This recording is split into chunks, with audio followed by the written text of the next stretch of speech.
tous, salut à toutes. J'espère que vous allez très bien. On se retrouve ce soir pour une nouvelle petite vidéo. Et c'est tout simplement un concept que je voulais faire depuis un petit moment. C'est-à-dire histoire de marque. Voilà, tout simplement. Je vais lire des articles. Ou là, dans ce cas-là, un article qui explique en une quinzaine de minutes l'histoire d'une marque, tout simplement l'histoire d'une marque. Et pour le premier épisode, quelle marque quelle autre marque prendre que Balenciaga. Alors j'espère tout simplement que le concept va vous plaire. Va vous plaire. Moi, ça m'intéresse vraiment parce que autant vous pouvez vous relaxer et apprendre des choses. Et moi, j'apprends des choses aussi. Et je vous fais une jolie petite vidéo. Alors sans plus tarder, on va aller sur l'article. Vous ne le verrez pas. Voilà. Si vous allez le voir, attendez. Parce que moi je suis un bon. Attendez.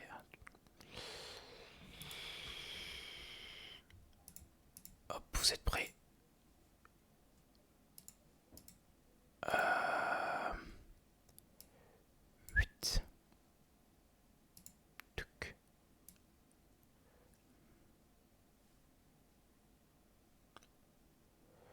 Bon, tant pis, vous ne le verrez pas, c'est comme ça. Mais bon, tout simplement, histoire de marque. Les révolutions mode Balenciaga par Elisabetta Tudor. C'est son nom de famille. Avant que je commence cette vidéo, n'hésitez surtout pas à vous abonner, à liker et à commenter. Ça me fait super plaisir, ça me donne beaucoup de force. On est déjà aux 500 abonnés. Road de tous les 1000, les 1K, ça serait trop cool.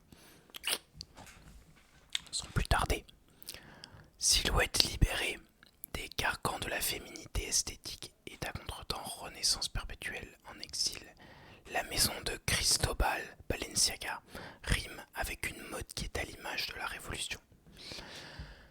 Aujourd'hui encore, la marque Balenciaga se démarque par la vision audacieuse de chaque créateur qui a continué à la façonner depuis que son iconique fondateur a tiré une référence en 1968, année de la libération des mœurs. Alors, si jamais vous entendez des bruits, c'est mes voisins, ils me cassent bien les couilles parce qu'ils marchent. Genre, on dirait qu'ils font exprès de taper leurs gros pieds et ça me casse les couilles.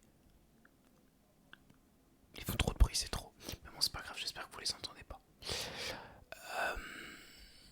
La haute couture est un grand orchestre que seul Balenciaga sait diriger. Tous les autres créateurs que nous sommes suivons simplement ses indications. Couturier itinérant. Alors l'histoire de la création de cette marque. Cristobal Balenciaga naît en 1895 dans un petit village de pêcheurs du Pays Basque en Espagne.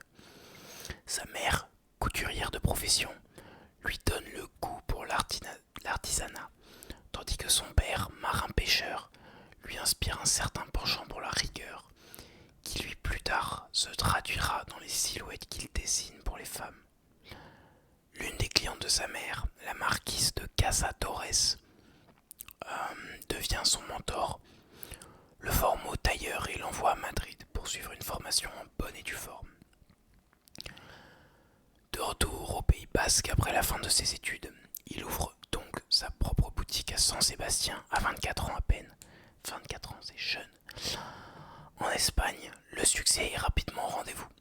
La famille royale et l'aristocratie espagnole font partie de ses fidèles clients. La famille royale, le mec il pèse à 24 ans, c'est une dinguerie. Au fur et à mesure des années 1920, donc c'est une très vieille maison. Il ouvre des succursales à Barcelone et à Madrid, et son succès prend de l'ampleur d'une commande à l'autre. Oh, j'espère que vous l'entendez pas, ça me ferait trop chier. Mais le premier âge d'or de la maison n'est que de courte durée. En 1936, la guerre civile espagnole et la dictature franquiste qui s'ensuit le contraignent à fermer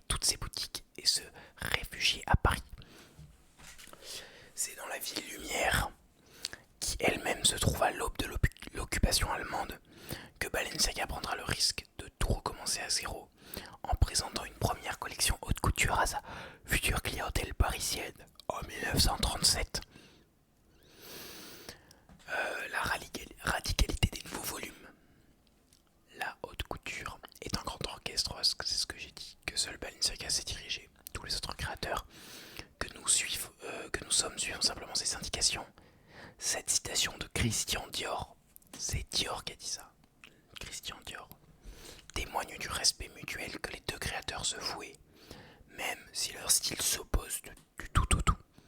Du tout au tout, du tout au tout, du tout au tout, du tout au tout, du tout au tout, j'aime bien ça. En réponse au New Look cintré de Dior, Cristobal Balenciaga propose alors des silhouettes fluides et droites qui enveloppent le corps de la femme sans jamais le restreindre.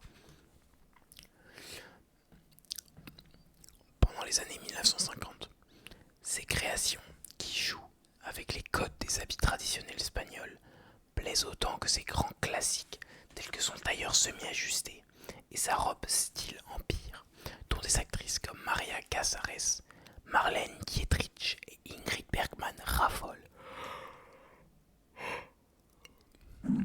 À chaque fois que je tourne une vidéo, je me mets à bâiller parce que ça me relaxe, le silence et tout. Ça fait trop du bien, putain. En exil, l'Espagne lui reste chère. Ses robes d'Infante sont ainsi inspirées du portrait du XVIIe siècle de l'artiste espagnol Diego Velázquez. Les robes de flamenco, les tenues de matador et la dentelle, que l'on retrouve dans les châles traditionnels à mantilles portés par les femmes lors des cérémonies de la Semaine Sainte, font également partie de ses références dans les années 1960. Du coup, à ce moment-là, il doit avoir... Si dans les années 1920, il avait entre 24 et 30 ans, là, il commence à être vieux, il a déjà 60, 70 ans. Et il est encore super... et il est encore très... Enfin, à cet âge-là, il était encore très créatif et je sais pas si c'est efficace le mot, je cherche un autre mot mais je l'ai pas. Mais je pense que vous comprenez. Ces créations deviennent de plus en plus épurées et permettent une liberté du mouvement jusqu'à là inédite.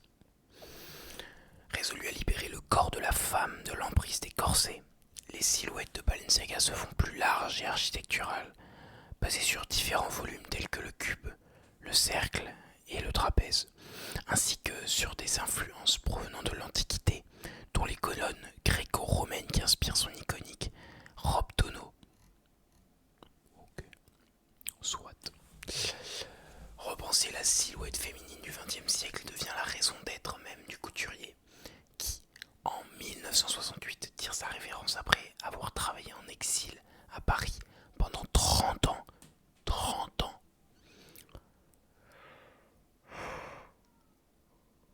La légende veut que lorsque ses fidèles clientes lui demandaient où elle devait désormais aller se vêtir, Balenciaga leur répondait simplement « Givenchy ».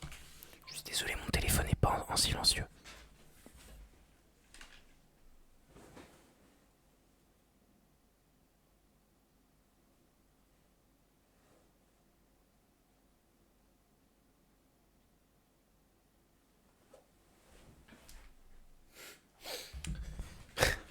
La petite pause. Renaissance et révolution. Comme beaucoup de maisons à son époque qui s'endorment pour ne plus jamais se réveiller, Balenciaga aurait pu mettre la clé sous la porte pour de bon. Mais Jacques Bogart, homme d'affaires et mécène, en a décidé autrement. En 1986, une fois les droits de Balenciaga acquis, il nomme Michel Thomas comme directeur artistique. Celui-ci conçoit la première collection en 87 et reste à la tête de la maison pendant 5 ans.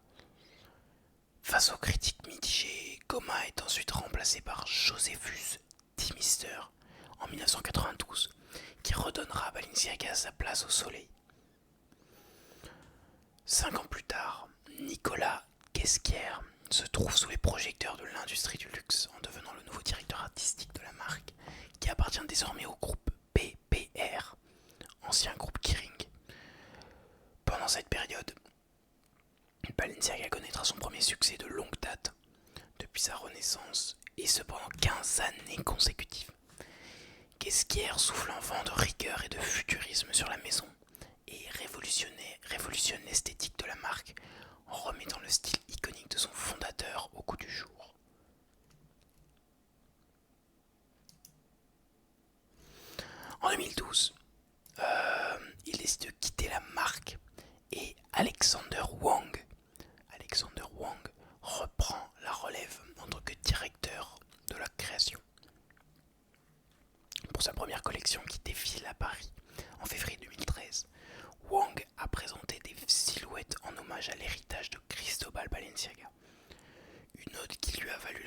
naissance de ses pères. Wang restera 3 ans, jusqu'à ce que Tenma Kvasalia soit nommé directeur créatif à son tour. Le géorgien qui avait fait ses griffes chez Maison Margiela et Louis Vuitton, avant de lancer le collectif controversé Vêtements, est désormais à la tête de la maison. Reprenant les codes de Cristobal Balenciaga, le créateur les pousse à leur paroxysme en les inscrivant dans une époque plus proche de la rue et d'une jeunesse qui souhaite défier tous les carcans imposés. Féminité non genrée, silhouette stricte, forme radicale et provocatrice. Les créations signées Balenciaga par Tenma sont sous le signe d'une élégance audacieuse qui s'impose par la force. La nouvelle révolution signée Balenciaga vient à peine de commencer.